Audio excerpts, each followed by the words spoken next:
मस्ती टीवी। अगर हमारी कहानी अच्छी लगे तो वीडियो को लाइक जरूर कीजिएगा और चैनल को सब्सक्राइब जरूर कीजिएगा।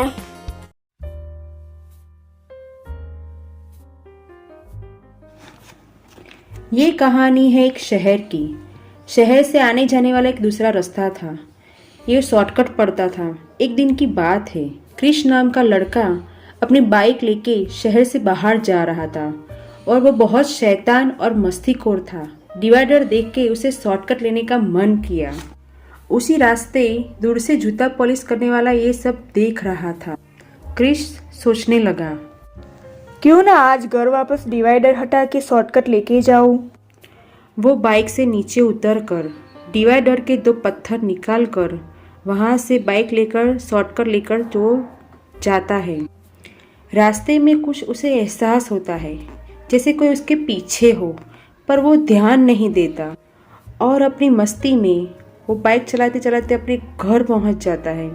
उसी दिन रात में वो अपने घर में रूम में सो रहा था। तभी पीछे कुछ उसको आवाज़ आती है और वो जाग जाता है और इधर इधर देखने लगता है। तभी अचानक वो चुड़ैल सामने आ जाती है। ये देख कृष्ण घबरा जाता है। ही, आज मैं तुझे नहीं छोड़ूंगी। आखिर क्या चाहिए तुम्हें? मैंने किया क्या है? आज रास्ते में तूने यूटर्न क्यों लिया? बोलो, मैं तुझे नहीं छोड़ूंगी। मुझे माफ़ कर दो, मैंने ऐसे ही अपनी मस्ती में शॉर्टकट ले लिया था। चुड़ैल कृष्ण की नहीं सुनती और कृष्ण को अपनी शक्तियों से उसके सिर पर मारती है। कृष्ण को सिर पर लगते ही बेहोश हो जाता है और बहुत खून बह जाता है। सुबह हो जाती है। उसके पापा उसको बुलाने आते हैं। जब रूम का दरवाज़ा खोलते हैं तो उसके पापा कृष्ण को खून से लथपथ देखते हैं। कृष्ण उठो बेटा, क्या हुआ तुम्हें? क्या हुआ बोलो। कृष्ण के पापा पुलिस स्टेशन फ़ोन करते हैं। फिर वहाँ पुलिस इंस्पेक्टर गौतम आते हैं। फिर इंस्पेक्टर पुलिस गौतम रूम में आते हैं और छानबीन करते हैं, पर उसे कुछ नहीं मिलता और वो सोच में पड़ जाता है। ऐसे कैसे हो सकता है? घर में दरवाज़ा खिड़की सब बंद है, ना मारने वाला कोई हथियार है, तो आखिर कृष्ण को मारा किसने? शिवा नाम का एक रिपोर्टर था। शिवा और गौतम बहुत अच्छे दोस्त थे। गौतम शिवा को बुलाता है और इस केस के बारे में बताता है। शिवा ये सब सुनकर सोच में पड़ जाता है कि आखिर ऐसा कैसे हो सकता है। थोड़े दिन के बाद उसी रास्ते एक दिन देव नाम का लड़का उसी रास्ते पर शहर से जा रहा था। रास्ते में उसको कॉल आता है। हेलो देव बेटा, तुम्हारी मम्मी गिर गई है, जल्दी से घर वापस आ जाओ। ये सुनकर देव घबरा जाता है और सोचने लगता है कि घर वापस जल्दी कैसे जाऊं। जल्दी जाने के लिए वो डिवाइडर से तो पत्थर हटा लेता है और वहाँ से यू टर्न लेके घर चला जाता है। अचानक रास्ते में उसकी बाइक बंद पड़ जाती है। वो मदद के लिए यहाँ वहाँ देखता है, फिर उसको कोई दिखाई नहीं देता। उसी टाइम उसे महसूस होता है कि उसके पीछे कोई है और जैसे ही वो पीछे मुड़कर देखता है तो चुड़ैल खड़ी थी। हे हा हा हा हा हा हा हे। कौन हो तुम? क्या चाहिए तुम्हें? तुमने अभी रास्ते में यू टर्न क्यों लिया? मेरी माँ को चोट आई है, इसलिए मैंने यू टर्न लिया। प्लीज मुझे जाने दो घर जल्दी। चुड़ैल एक भी बात उसकी नहीं सुनती और कृष्ण की तरह ही उसके सिर पर उसको मारती है और देव वहीं गिर के मर जाता है। पुलिस स्टेशन में गौतम को फोन आता है और वो घटनास्थल पर आता है। वो इधर उधर छानबीन करता है, पूछताछ करता है, फिर भी उसको कुछ नहीं मिलता। अरे ये क्या हो रहा है?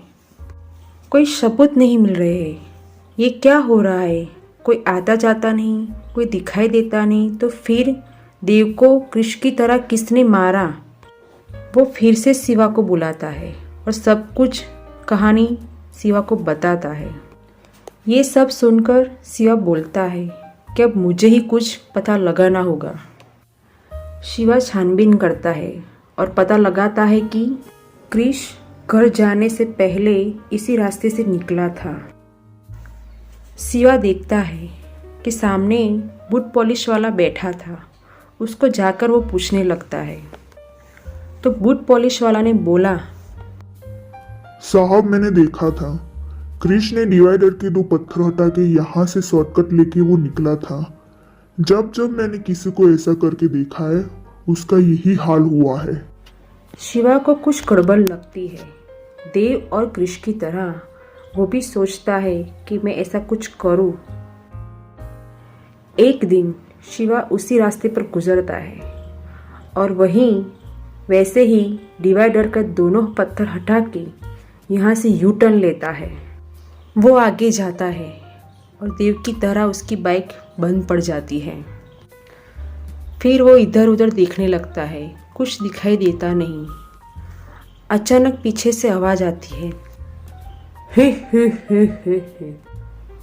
और वो पीछे मुड़ के देखता है तो वहाँ वही चुड़ैल खड़ी थी। तुमने अभी यू टर्न क्यों लिया? बोलो। शिवा बोलता है, अच्छा तुम सबको मार रही हो? क्या चाहिए तुम्हें?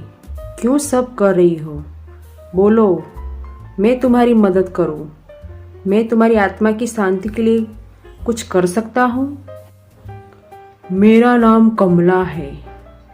एक दिन इसी रास्ते से मैं अपनी एक्टिवा लेके जा रही थी। तभी डिवाइडर के दोनों पत्थर बाहर के साइड थे और मेरी एक्टिवा जाके टकरा गई और वो वहाँ में गिर गई। इस गिरने की वजह से मेरे सिर पर चोट आई और वहीं मैं मर गई। तब से मेरी आत्मा भटक रही है और मैं जितने लोग यहाँ से यू टर्न लेते हैं वो सबको मार डालती हूँ। मुझे जानना है किसने ये सब किया था, किसने उस दिन पत्थर हटाए थे। जो भी यू टर्न लेगा मैं उसको नहीं छोड़ूंगी। तब शिवा बोला, तुम शांत हो जाओ, मैं तुम्हारी मदद करना चाहता हूँ। तुम अब किसी को मत मारो, मैं उस आदमी को ढूंढ लाऊंगा। ठीक है, मैं किसी को नहीं मारूंगी, पर तुम्हें उसको लेके मेरे पास यहीं पे आना होगा। ये कहकर चुड़ैल वहाँ से चली जाती है। शिवा गौतम को सब बात बता देता है। शिवा गौतम को बोलता है, हमें पता लगाना होगा उस रात किसने पत्थर हटाए थे। गौतम बोलता है, तुम चिंता मत करो शिवा, हम पता लगा लेंगे। गौतम और शिवा सब छानबीन करते हैं और पता लगाते हैं उस दिन वहाँ से कौन निकला था और किसने ये सब पत्थर हटाए थे। उसका रिपोर्ट तैयार करते हैं। सभी से पूछताछ करने पर एक आदमी पकड़ा जाता है और वो कोई नहीं कृष्ण के पापा निकलते हैं और वो सब ये सब जानकर कबूल कर लेते। कृष्ण के पापा चुड़ैल को देख के घबरा जाते हैं और उसके हाथ जोड़ के माफ़ी मांगते हैं कि मैंने ही वो पत्थर हटाए थे, मुझे माफ़ कर दो। मुझे अपनी गलती पर बहुत पछतावा है, मुझे माफ़ कर दो। चुड़ैल किसी की नहीं सुनती और उस कृष्ण के पापा को मारने वाली थी। फिर शिवा बीच में आ जाता है और उसे रोक देता है। शिवा बोलता है, उनको माफ़ कर दो, उनकी गलती की सज़ा कृष्ण को मिल चुकी है और वो बहुत पछता रहे हैं, उनको माफ़ कर दो। माफ़ी देने वाला सबसे बड़ा होता है। ये सुनकर चुड़ैल पीछे हट जाती है और उनको माफ़ कर देती है और वहाँ से चली जाती है। गौतम और शिवा ये केस सॉल्व कर देते हैं।